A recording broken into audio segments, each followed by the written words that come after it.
En Chine, les robots débarquent à la maternelle. Ces élèves d'une maternelle de Pékin pouffent de rire en tentant de résoudre une énigme lancée par leur nouveau professeur, un mignon petit robot à la tête ronde et au visage écran tactile.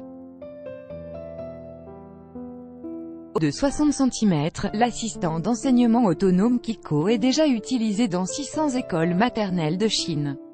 Il raconte des histoires et propose aux enfants des exercices de logique. Ce robot blanc et grassouillet, dépourvu de bras, se déplace sur de petits trous. Ces caméras intégrées lui servent à se repérer et permettent également aux enfants d'enregistrer des vidéos. En Chine, des robots livrent déjà les courses, accompagnent les personnes âgées, ou renseignent sur les lois.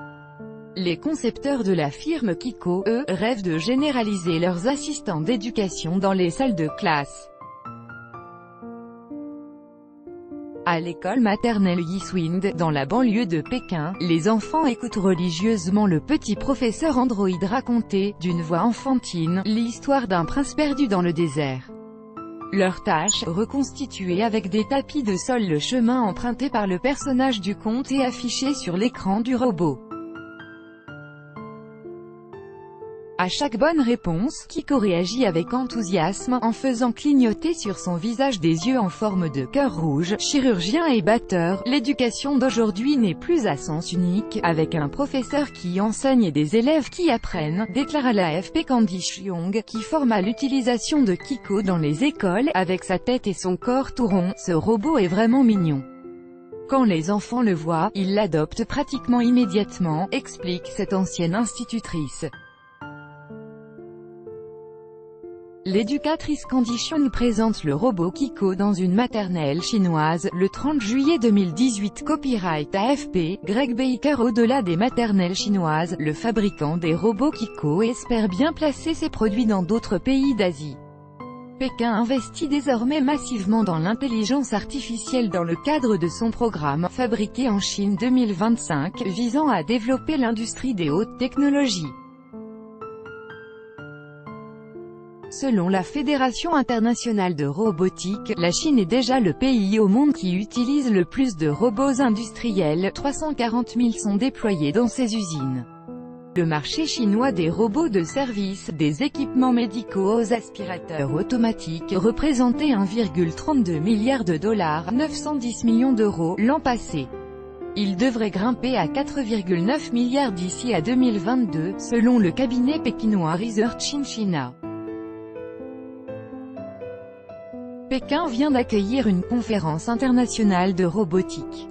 Au programme, des robots chirurgiens, ou d'autres capables de pratiquer le badminton ou de jouer de la batterie, plus stables émotionnellement. Une entreprise chinoise a même présenté l'an dernier des robots ultra réalistes qui peuvent converser, activer un lave-vaisselle, avoir des expressions faciales complexes et même des relations sexuelles.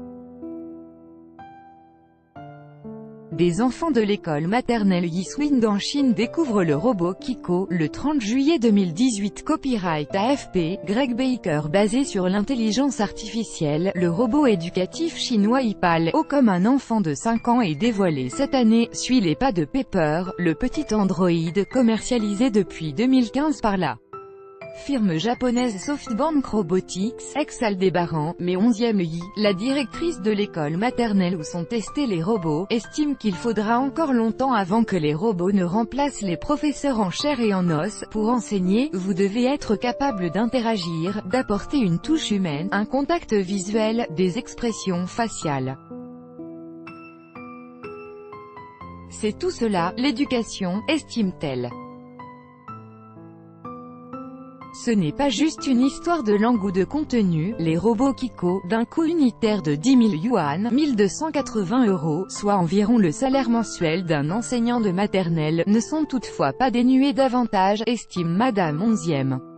Ce qui me plaît le plus chez ces robots, ils sont plus stables émotionnellement que des humains, dit-elle en riant. Tout droit de reproduction et de représentation réservé. Copyright 2018, Agence France Presse.